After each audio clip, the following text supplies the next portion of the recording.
Hermanos, les invito a buscar en sus Biblias en Primera de Timoteo. Vamos a seguir estudiando, vamos a retomar nuestro estudio allí en la primera carta del apóstol Pablo a su amado hijo en la fe, Timoteo. Lo vamos a hacer a partir del capítulo 4. Yo no sé si recuerda cómo termina el capítulo 3. ¿Se acuerda que el capítulo 3 dice que indiscutiblemente grande es el misterio de la piedad? ¿Sí? Ahora, ¿se acuerda que dijimos que la iglesia también fue un misterio?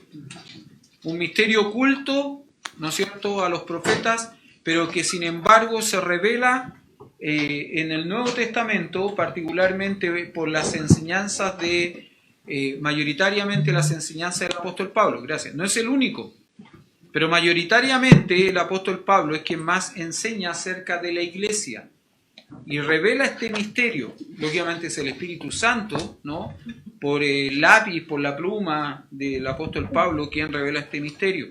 ¿Por qué estoy mencionando esto? No sé si recuerda una de las frases de la última alabanza que cantamos. Habla del misterio de Cristo, el misterio de Cristo que es glorioso. Glorioso es, dice literalmente. ¿Cuál es ese misterio? El misterio que el apóstol Pablo describe justamente en el verso 16, e indiscutiblemente grande es el misterio de la piedad. Dios fue manifestado en carne. ¿Cuál Dios? ¿Dios Padre? ¿Dios Espíritu Santo? ¿Dios Hijo? Jesucristo. Dios fue manifestado en carne, justificado en el Espíritu, visto de los ángeles, predicado a los gentiles, creído en el mundo, recibido arriba en gloria, donde hoy todavía permanece, ¿no?, preparando lugar, preparando morada. Porque Él hizo esa promesa, ¿no? Voy pues a preparar morada, para que donde yo estoy, vosotros también estéis. Y Él está hoy en gloria, preparando morada, esperando el momento justo, oportuno, en que suene la trompeta y venga Él por su iglesia en las nubes, en búsqueda de su iglesia en las nubes. Hoy vamos a seguir aprendiendo, vamos a seguir estudiando de esta carta. Y lo vamos a hacer a partir del capítulo 4, simplemente quiero mencionar y vamos a leer los primeros 5 versículos donde va a estar basada nuestra enseñanza esta mañana. Y el apóstol Pablo escribe de la siguiente forma: pero el Espíritu dice claramente que en los postreros tiempos algunos apostatarán de la fe, escuchando a espíritus engañadores y a doctrinas de demonios, por la hipocresía de mentirosos que teniendo cauterizada la conciencia prohibirán casarse y mandarán abstenerse de alimentos que Dios creó, para que con acción de gracias participasen de ellos los creyentes y los que han conocido la verdad. Porque todo lo que Dios creó es bueno y nada es de desecharse si se toma con acción de gracias, porque por la palabra de Dios y por la oración es santificado. Vamos a orar. Querido Padre Celestial, gracias por este día, gracias por su palabra. Y ahora, Señor, rogamos que usted hable a nuestros corazones por medio de ella. Nos enseñe, Señor, y que nosotros seamos conscientes, tengamos un oído atento, una mente abierta a poder escuchar, Señor, esto que son advertencias que el Espíritu Santo nos hace respecto de cómo han de ser los postreros tiempos, tiempos que ya estamos viviendo, que aún el apóstol Pablo vivió en su vida y que advirtió a Timoteo que él también viviría estos peligros. Gracias, Señor, por su palabra y háblenos, por favor. Por Cristo Jesús oramos. Amén, amén. Simplemente para recordar, ¿no?, para hacer un pequeño resumen, un pequeño repaso muy rápido. Recuerde que en el capítulo 1 el apóstol Pablo hace una serie de advertencias a su amado hijo en la fe, Timoteo. ¿Sí? Luego en el capítulo 2 y en el capítulo 3 habla de la composición de la iglesia, ¿se acuerda? Él dice que la iglesia está compuesta por hombres que oran, mujeres piadosas, pastores capaces, diáconos aprobados y una iglesia madura. Básicamente eso es, ¿no? Capítulo 2, capítulo 3. Capítulo 1, cuando hace las advertencias, él le advierte a Timoteo y le dice, mira, ten cuidado con los falsos maestros. Verso 3 al verso 7, el capítulo 1. Le dice, ten cuidado con la falsa enseñanza. Versículo 8 al versículo 10. Luego le va a decir, ten cuidado de predicar efectivamente el glorioso evangelio del bendito Dios. Capítulo 1, verso 11 al verso 17. Y por último, le va a decir Timoteo, ten cuidado de algo más, ten cuidado de tu propio testimonio. Porque el testimonio de una persona es lo que le da el sustento, el respaldo, en definitiva, a su ministerio, a lo que él hace. Capítulo 1, verso 18 al verso 20. Bueno, teniendo eso en mente, el apóstol Pablo va a comenzar el capítulo 4 de nuevo haciendo una advertencia. Si bien es cierto, en el capítulo 1 hace advertencias de carácter personal a Timoteo, las advertencias que va a hacer Pablo ahora a Timoteo son de carácter general, porque no solo se las hace a él, a Timoteo, sino que también se las hace a la iglesia. Y mire cómo son las advertencias. Ahora, perdón, en su Biblia, el capítulo 4, ¿tiene algún título? Predicción de la apostasía. ¿Alguien tiene un título distinto? ¿No? ¿No? Predicción de la apostasía. Entonces el apóstol Pablo, ¿qué es lo que va a hacer? Va a decir, ten cuidado, Timoteo, y tenga cuidado la iglesia, porque vienen tiempos peligrosos, vienen tiempos en que habrá apostasía. ¿Qué es la apostasía? ¿Qué entendemos nosotros por apostasía, hermanos? Cuando alguien dice, o cuando alguien menciona la palabra apostasía, ¿a qué se está refiriendo? Apartarse de la fe, ¿sí? ¿No es cierto? Eso es la definición más clásica, ¿no?, de la apostasía. Déjeme simplemente decir que apostatar significa básicamente o literalmente significa lo siguiente: mantenerse lejos firmemente en pie. Mantenerse lejos firmemente en pie. ¿Por qué? ¿Por qué cree usted que apostatar significa eso? Mantenerse lejos firmemente en pie.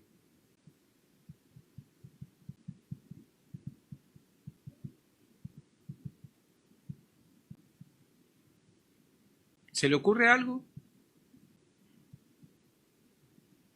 ¿No? ¿No? Porque cuando uno está lejos firmemente en pie, no hay muchas probabilidades de que quien está lejos firmemente en pie se acerque, ¿no? O vuelva, porque está ahí firme. Está, como decíamos antiguamente, firme como rola estatua, ¿no? Nadie lo mueve de ese lugar, de esa posición. ¿Sí? Apostatar tiene que ver con eso, apartarse, alejarse, pero al punto donde uno se aparta o donde uno se aleja, se mantiene allí. Y no quiere volver. Y lo tratan de hacer volver, pero no quiere. Y es testarudo, es porfiado, es tosudo, no quiere. Porque además pareciera que en ese lugar al cual se apartó está bien. Tiene todo lo que necesitaba, todo lo que quería, todo lo que no tenía en este otro lado, lo tiene allá. Bueno, básicamente eso significa, o así es como se traduce la palabra apostatar. Ahora, interesantemente, la palabra apostatar, ¿sí? Apostatar, en tiempos bíblicos tenía una connotación y era abandonar un lugar. Eso era salir o zarpar de un lugar. Por ejemplo, de los buques que zarpaban de un puerto, se decía que ellos apostataban del puerto. Corinto era una ciudad portuaria. Entonces, como era una ciudad portuaria, llegaban buques, llegaban barcos comerciales, mercantes, etcétera, etcétera. Cuando los buques zarpaban de Corinto, ¿qué es lo que decían de los buques que zarpaban de Corinto? Apostataron de Corinto. ¿Estaban diciendo algo malo del buque? No. Era lo normal, era lo natural. Los barcos no se mantienen estáticos en un puerto. Una de las cosas que aprendí trabajando con buques, justamente cuando trabajaba en Copec, es que los buques tienen un puerto de origen. Y si usted mira un buque, todos los buques, incluso, no importa el tamaño, puede ser hasta un buque, hasta un barco pesquero, una lancha pesquera, todos tienen en la parte trasera, en la popa, en la parte trasera, tienen un nombre, el nombre de una ciudad, o de un puerto, más bien dicho, de un puerto. ¿Por qué? Porque ese es su puerto de origen. ¿Sí? Ese es su puerto de origen. Ahora, todos los barcos, o los barcos, no se mantenían fijos en ese puerto de origen. Porque si un barco se mantiene fijo en el puerto de origen, no cumple la función, sobre todo si es un buque comercial o un buque mercante.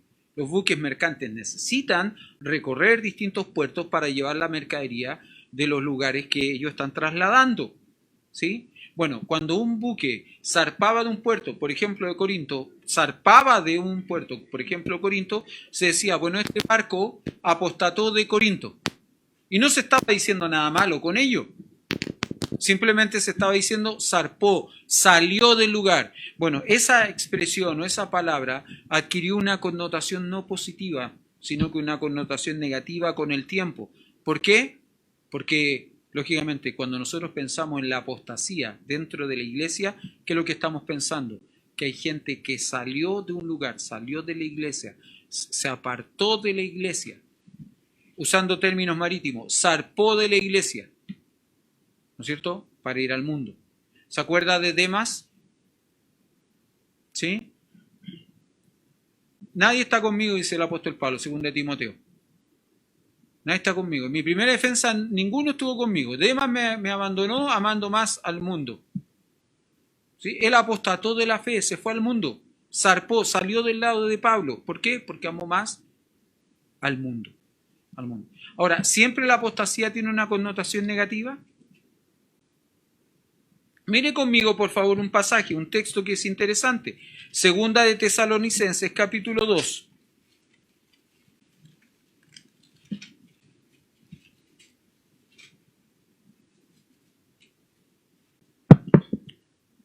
Segunda de Tesalonicenses, capítulo 2.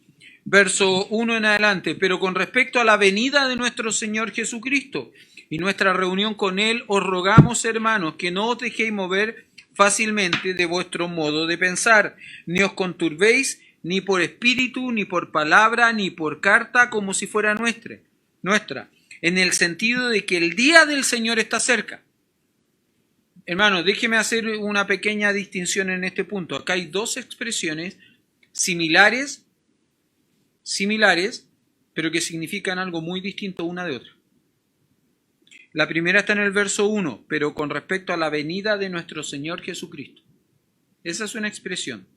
Y una expresión que es similar está en el verso 2, pero que no os dejéis mover fácilmente de vuestro modo de pensar, ni os conturbéis ni por espíritu, ni por palabra, ni por carta, como si fuera nuestra, en el sentido de que el día del Señor está cerca. Esa es la otra expresión, que es similar, pero que son totalmente distintas. ¿Por qué? Porque la venida del Señor tiene relación con la venida del Señor por su iglesia. Lo que nosotros conocemos como el rapto de la iglesia, el arrebatamiento.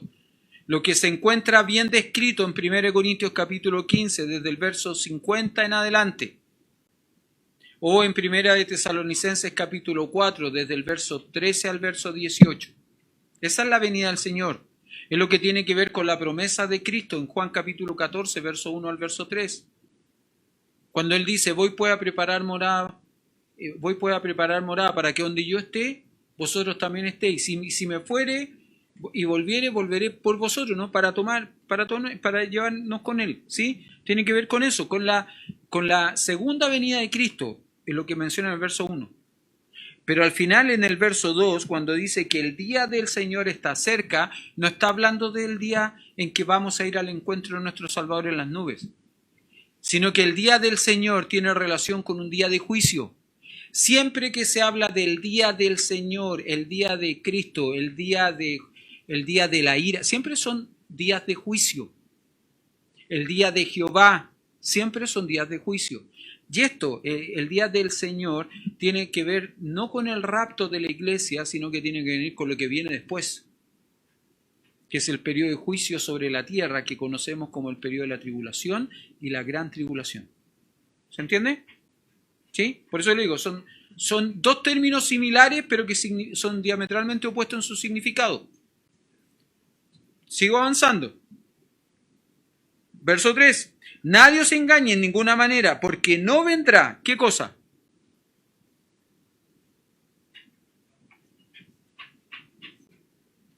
¿Seguro? Nadie os engañe en ninguna manera, porque no vendrá sin que antes venga la apostasía.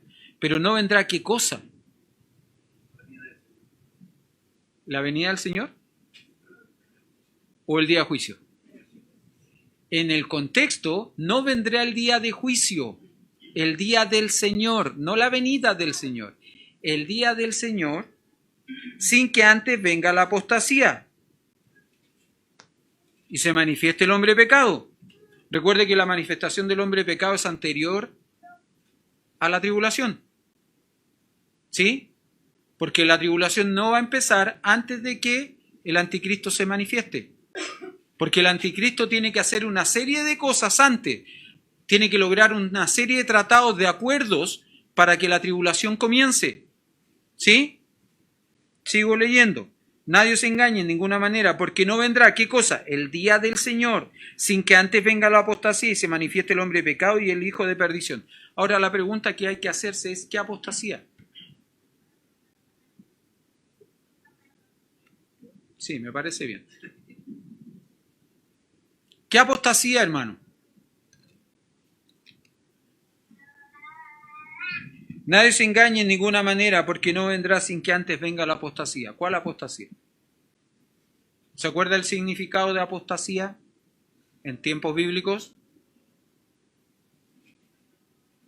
¿Cómo? No, el término cultural no es apartarse la fe. Con los años y con lo que nosotros entendemos en la escritura, adquiere esa connotación. Es un poco, déjeme hacer un paralelo. Estoy enseñando eclesiología en unos institutos bíblicos. Eclesiología, eclesia, la eclesia originalmente era el término que se le otorgaba a una comunidad, a una asamblea de personas que para tratar o debatir un tema cultural o político era llamado fuera de la ciudad para poder conversar ese tema y eventualmente votar. Ese era el sentido cultural de la palabra eclesia. Con los años la palabra eclesia adquirió una connotación distinta, ¿no? Adquirió una connotación religiosa. Porque nosotros pasamos a ser la iglesia del Señor. Los llamados fuera de dónde? De este mundo. Pero originalmente eran los llamados fuera de la ciudad. ¿Se entiende? La palabra apostasía originalmente significa abandonar un lugar, salir de un lugar. Con los años la palabra apostasía adquirió una connotación negativa. ¿Y cuál fue la connotación negativa que adquirió la palabra apostasía? Abandonar la fe. La pregunta es aquí, esta apostasía, ¿a qué se refiere? En el contexto. Abandonar un lugar. La pregunta es ¿quién abandona? ¿Y qué lugar? ¿Quién abandona? La iglesia. ¿Qué abandona? ¿La fe? ¿El mundo? En este sentido, no es el hombre no es un creyente que abandona la fe. Por favor, preste atención para que se entienda la idea y no se me enrede. En este sentido, la palabra apostasía acá no es creyentes abandonando la fe, no es creyentes abandonando la iglesia. Tal vez sean niños abandonando el auditorio. No. No son creyentes abandonando la fe en este punto. Es la iglesia abandonando el escenario de la tierra. ¿Por qué? Porque fue al encuentro de su Salvador. ¿Se entiende? Entonces, aquí la apostasía no es mala. Esta es una apostasía que yo espero, que yo anhelo, que yo deseo. Porque yo anhelo por la segunda venida de mi Señor. Yo anhelo ir a encontrarme con mi Salvador. Yo anhelo eso. Mire, yo no le tengo miedo a la muerte. No le tengo miedo a la muerte. Quiero que se entienda bien lo que voy a decir. Sobre todo porque está mi esposa y yo sé que a mi esposa de pronto no le gusta mucho esto, ¿no? Yo no tengo miedo a la muerte. Si yo me muero hoy, yo estoy tranquilo porque yo sé dónde voy. Voy con mi Salvador. Y en un sentido, yo anhelo ir con mi Salvador. Pero yo desearía no morir. Yo deseo no morir. ¿Sabe lo que deseo? Que venga el Señor y que nos vamos todos juntos. Nos vamos todos de una. Eso es lo que yo deseo, más que nada en la vida. Pero si eso no sucede, si yo parto antes, si el Señor me quiere llamar antes, bueno, amén, gloria a Dios por eso. En un sentido yo anhelo por esta apostasía. Yo no estoy deseando que nosotros abandonemos la fe. No estoy deseando, y por favor, ojalá que nadie malinterprete. Yo no estoy diciendo que a partir de hoy mismo vamos a empezar a predicar herejías, vamos a empezar a negar la fe como iglesia, ¿no es cierto? Nos vamos a amoldar al mundo, nos vamos a acostumbrar al mundo y vamos a enseñar cualquier burrada. Porque nos vamos a apartar de la fe, vamos a apostatar de la fe. No estoy diciendo eso. Lo que yo estoy diciendo es que yo anhelo esta apostasía. ¿Cuál apostasía? Que la iglesia salga, zarpe del escenario de esta tierra, porque su Salvador vino por ella. En este punto, apostasía no tiene una connotación negativa. Ahora, ¿cómo sé que es así? Porque dice, ¿no?, que el día del Señor, un día de juicio, no vendrá sin que antes venga la apostasía. La iglesia tiene que salir de aquí. Sin que antes se manifieste el hombre de pecado, el anticristo. ¿No es cierto? El hijo de perdición. En fin. Cuando eso suceda, entonces va a comenzar este periodo de juicio, el día del Señor. Este periodo de juicios, que es el día del Señor. Pero el apóstol Pablo, en el capítulo 4 de 1 Timoteo, y aquí es donde no quiero confundirlo, el apóstol Pablo en el capítulo 4 de Timoteo hace advertencias contra la apostasía, no contra el rapto de la iglesia, sino que ahora sí contra la apostasía, contra el abandono de la fe. Y él dice lo siguiente, el Espíritu dice claramente, y este punto es bien interesante, sabemos que la Escritura, toda la Escritura ha sido inspirada por Dios. ¿Amén? Amén. Sabemos entonces que la Escritura es suficiente para todas las cosas del hombre. ¿Amén? Amén. Ahora, fíjense qué interesante, porque Pablo dice, el Espíritu dice claramente. O sea, él está diciendo algo. Aquí, lo que voy a comunicar no hay, en lo que voy a contarte, lo que te voy a decir, Timoteo, no hay lugar a dudas. No hay posibilidad de interpretaciones. No, que yo creo que Pablo está diciendo esto. No, está claramente, porque es el Espíritu quien dice claramente. ¿Y qué es lo que dice claramente el Espíritu? Dice claramente que en los postreros tiempos algunos apostatarán de la fe. En los postreros tiempos algunos apostatarán de la fe. Déjeme simplemente plantear esto. Hay una mala interpretación a veces, hay un error a veces en pensar que los postreros días o los postreros tiempos solo hacen referencia a los días finales de la historia. ¿Sí?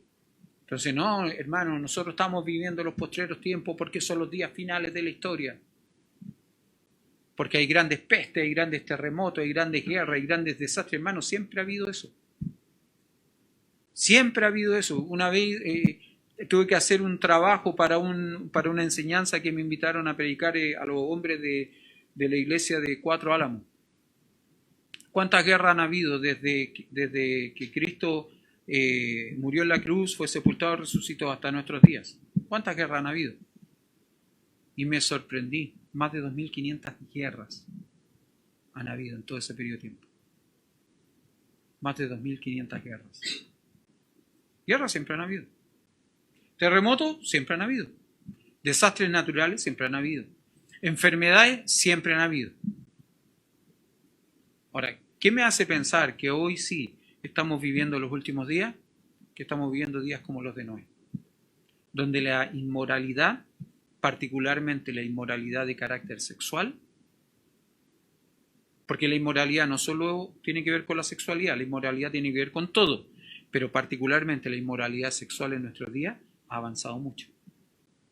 Yo me acuerdo que cuando yo era niño se sospechaba que ciertos personajes televisivos eran homosexuales. ¿Se acuerda? Nunca se habló abiertamente de que este o este otro eran homosexuales. Nunca se habló de eso. Pero hoy día pareciera que si en un panel de televisión no hay 2 o 3 homosexuales abiertamente reconocidos, pareciera que ese panel no tiene validez. Pareciera, ¿no? Y hoy día hablan con toda libertad, ¿no? Este habla de mi marido y ella habla de mi esposa.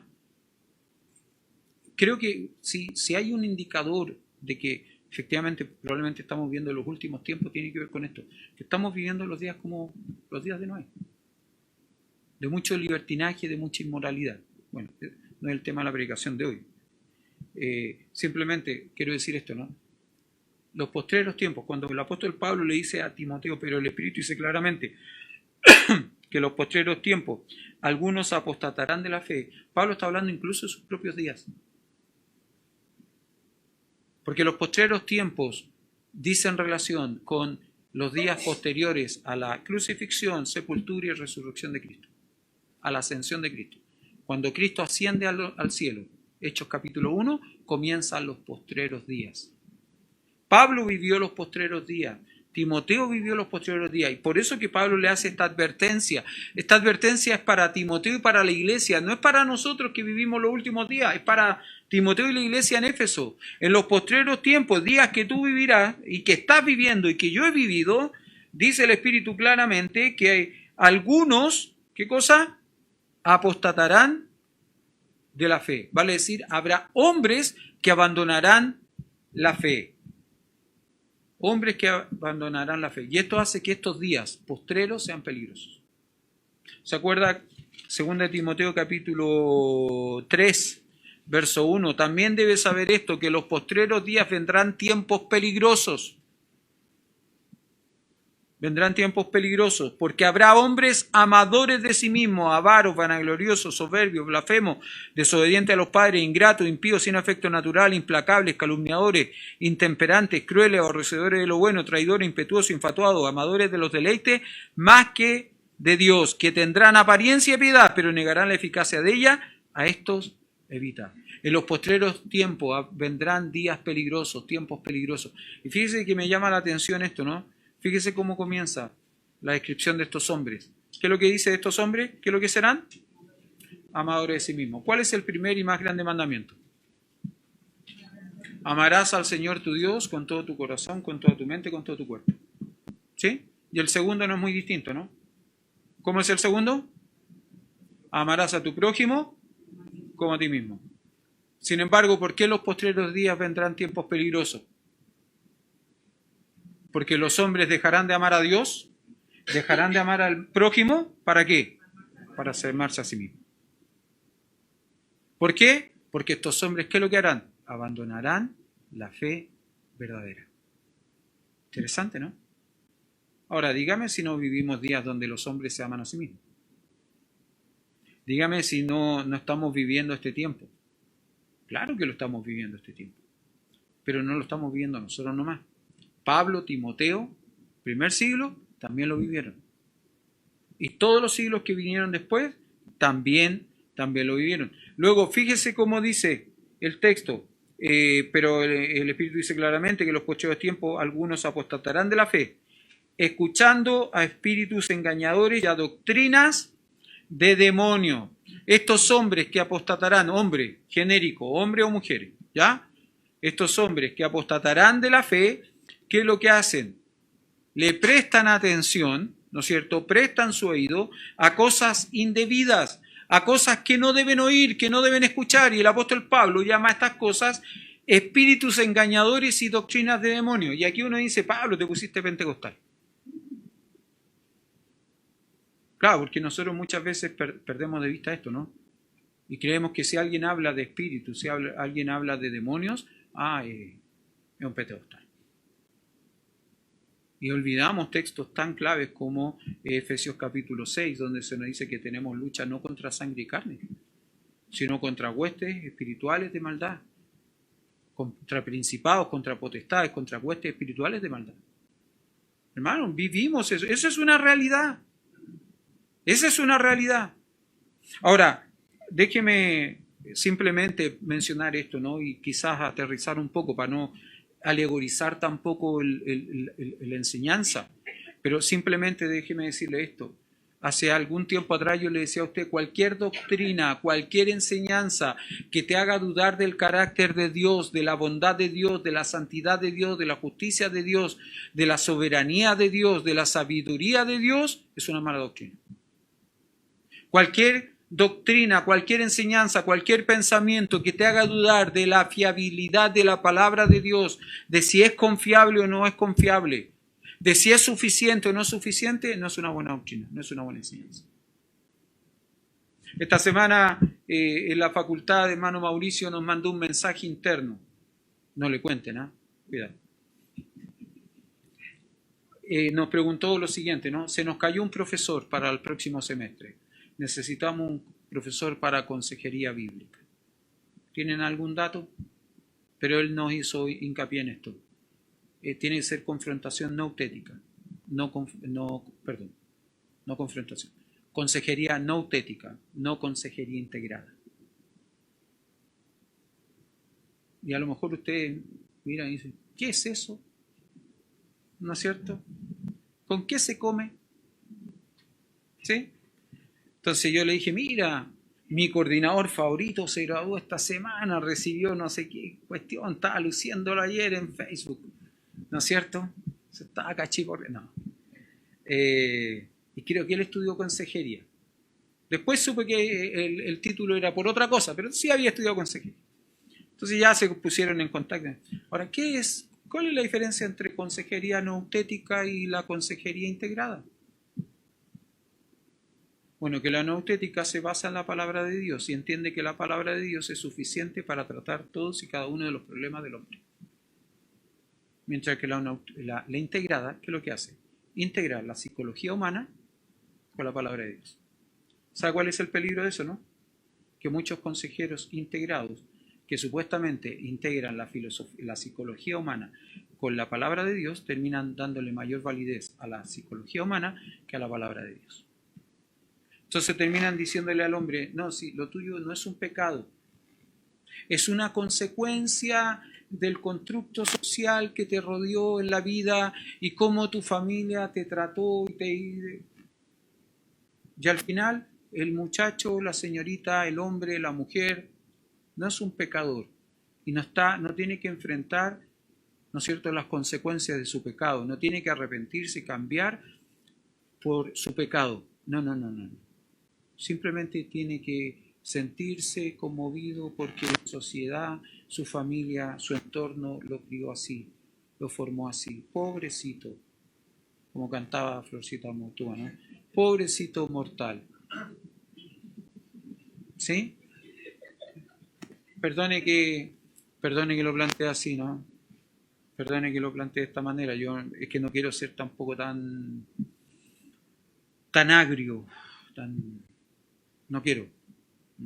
No veo, yo sé que a algunos no les gusta, pero no veo nada de malo en poder sonreír un poco en esto.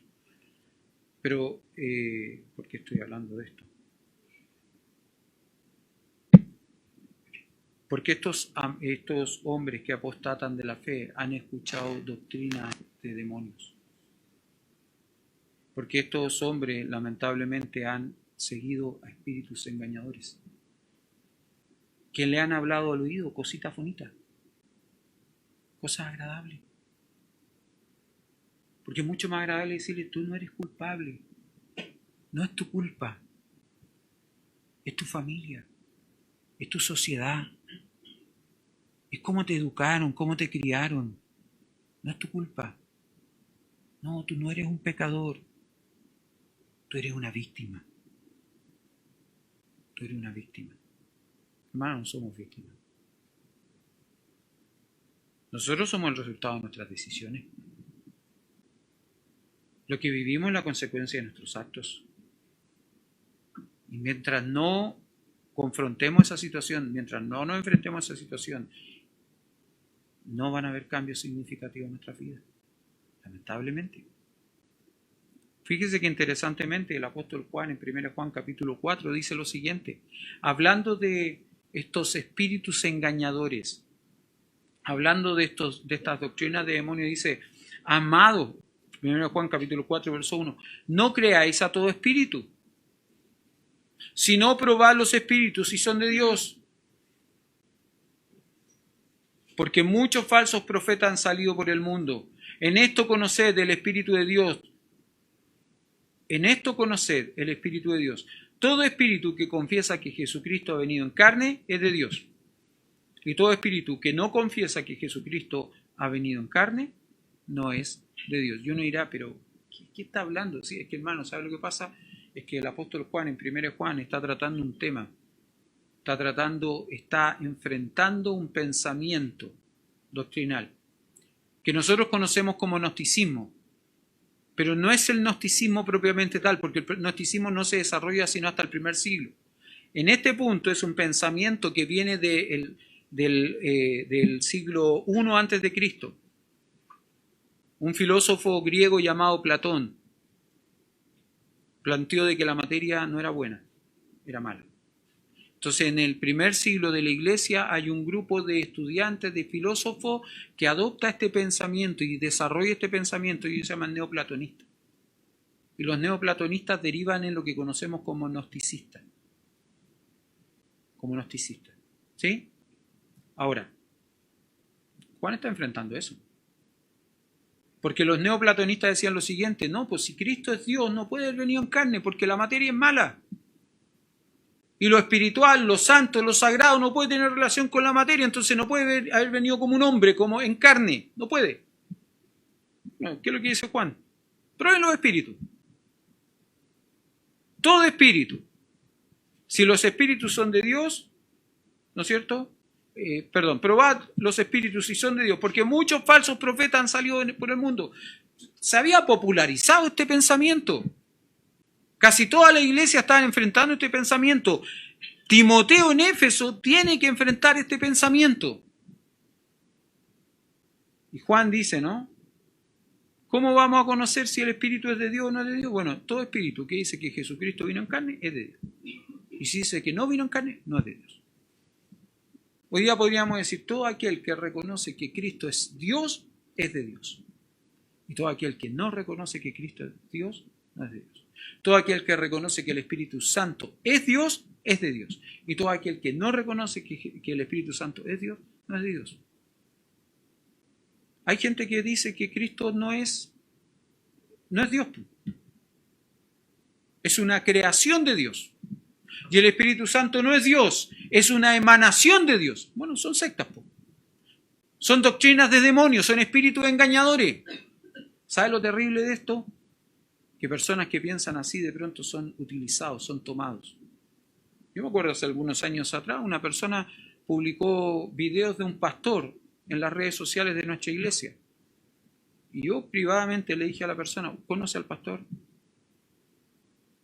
No, pero muy bueno. ¿Pero lo conoce? ¿Sabe de dónde viene? ¿Sabe lo que enseña? ¿Sabe lo que cree? No, pero escúchelo. No, sí, ya lo escuché. Pero investigué un poco de él, ¿no? Y resulta que era el director de un seminario adventista en Ecuador, presidente de los adventistas en Ecuador. Usted sabe que los adventistas nosotros consideramos y creemos que son una secta. Porque ellos cuestionan doctrinas fundamentales. Ellos cuestionan doctrinas fundamentales. Entonces tuve que explicarle a la persona, decir, mire hermano, hermana, pasa esto y esto. Entonces yo le pido que por favor no vuelva a subir en redes sociales videos de esta persona. Pero es que él no está enseñando nada. Él está haciendo una reflexión simplemente sobre el Salmo 23.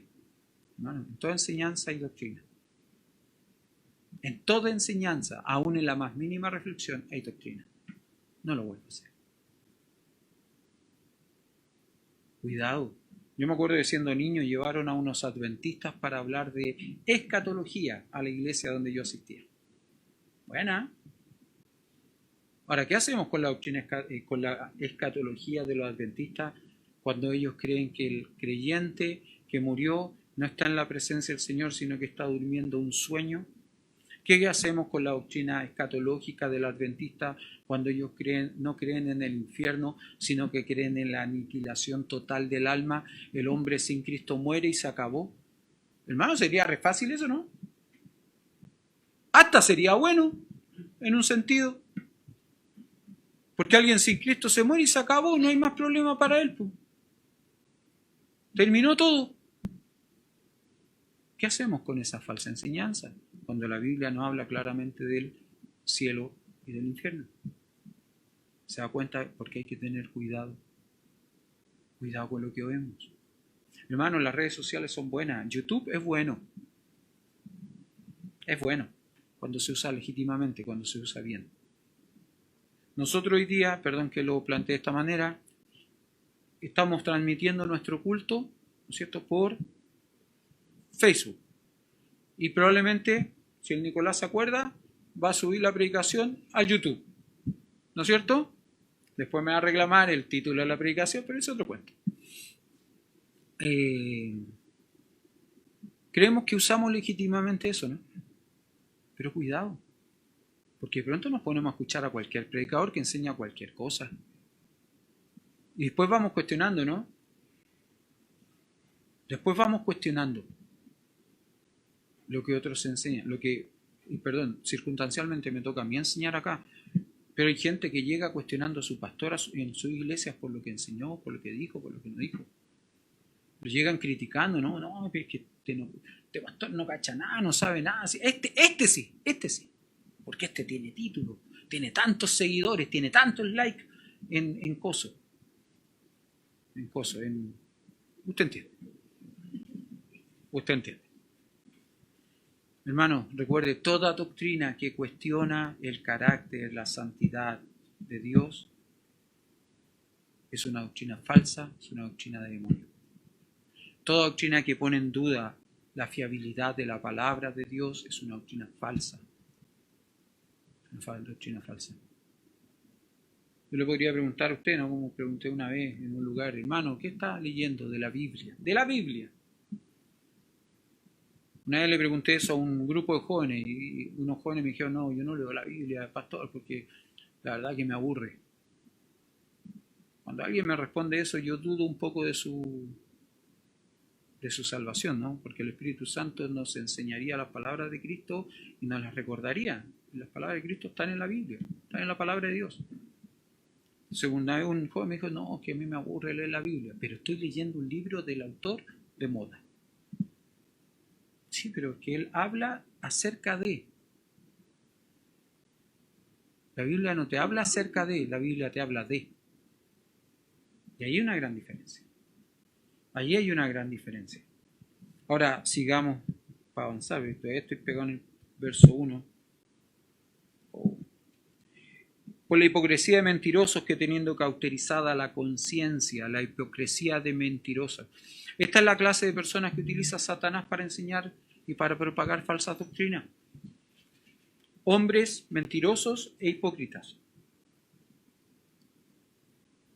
Esa es la clase de hombre que Satanás utiliza para desacreditar la palabra de Dios, para desacreditar el Evangelio. Es lo que Satanás siempre quiso. ¿Se acuerda? Ya en Génesis él trató de desacreditar la palabra de Dios. ¿Con que Dios os ha dicho que no comáis de todo árbol del huerto? No, Dios no dijo eso. Dios dijo, de todo árbol del huerto pueden comer, menos de uno. Pero Satanás desacreditó diciendo, con que Dios os ha dicho que no podéis comer de todo árbol del huerto. Él amplió el rango, ¿no? Dios no había dicho eso. Satanás desde el principio ha tratado de desacreditar la palabra de Dios y lo hace a través de hombres hipócritas. En la cultura greco-romana existían los actores. Bueno, en nuestra cultura también, ¿no? Los actores, ¿usted conoce el símbolo de los actores? ¿Cómo es el símbolo? Dos caretas, ¿no? Dos mascaritas que están cruzadas. ¿Sabe cómo se llaman esas máscaras? ¿No? Se llaman yupócrates. Yupócrates. Y esa palabra, yupócrates, estas dos mascaritas cruzadas, dan origen a nuestra palabra hipócrita. ¿Por qué razón? Porque un hipócrita es una persona que actúa un papel o un rol que no le corresponde. Eso es un actor. Es alguien que se muestra con una cara para un lado, pero actúa de otra manera para el otro. ¿Sí? Eso es un hipócrita. Bueno, estos hombres que enseñan estas falsas doctrinas, estas falsas enseñanzas, son hipócritas. Pero dice algo más, son mentirosos también. Y la palabra para mentiroso aquí es pseudologos, que quiere decir que hablan mentiras. Tienen palabras mentirosas. Personas que hablan mentira. Lo terrible de esto es que dice de estos hombres, que son hipócritas y mentirosos, dice algo más, que tienen la conciencia cauterizada. ¿Qué es la conciencia, hermano? ¿Qué es la conciencia? ¿Alguien sabe? Usamos la palabra conciencia, ¿no? ¿Ah? Ya, sí. ¿Algo más? ¿Una capacidad de discernir? Sí. ¿Alguien definió a la conciencia como un semáforo interno que nos va advirtiendo lo que está bien y lo que está mal? ¿Sí? es como el Pepe Grillo. El Pepe Grillo era la conciencia de Pinocho, ¿no? Sí, Pepe Grillo era la conciencia de Pinocho. Algunos más jóvenes me miran como, ¿de qué está hablando? ¿Sí? Bueno, la conciencia es esto. La conciencia es algo que nos mantiene, como dijo bien Iván, nos mantiene alertas, nos advierte de lo que es bueno y de lo que es malo. Lamentablemente estos hipócritas mentirosos dicen que tienen su conciencia ¿cómo? Cauterizada. ¿Qué pasa cuando algo es cauterizado? Cuando una herida es cauterizada, ¿qué pasa? Se vuelve insensible, se forma una dureza. No es que se forme una costra, no, sino que se forma una especie de callosidad, una dureza, donde se pierde toda sensibilidad. Iván contaba o hablaba hoy día de Riley. Yo no sé si se acuerdan, Edgar, Iván, cuando él predicó sobre este pasaje en Monte. Y él, para graficar este pasaje, se sentó en una silla, se sacó un zapato, se sacó el calcetín y nos mostró un callo. ¿Se acuerdan? Lo terrible fue que José Jordán, que estaba haciendo la traducción al lado, lo miraba espantado. Y Riley lo miraba como diciéndole, siéntate, siéntate, sácate el zapato, sácate el calcetín. Y Jordán miraba y dice, no. Y él dijo, no voy a seguir hasta que no lo hagas. Y no siguió hasta que José Jordán se sentó al lado, se sacó el zapato, se sacó el calcetín y tuvo que mostrar su propio callo. Bueno, ese es otro cuento.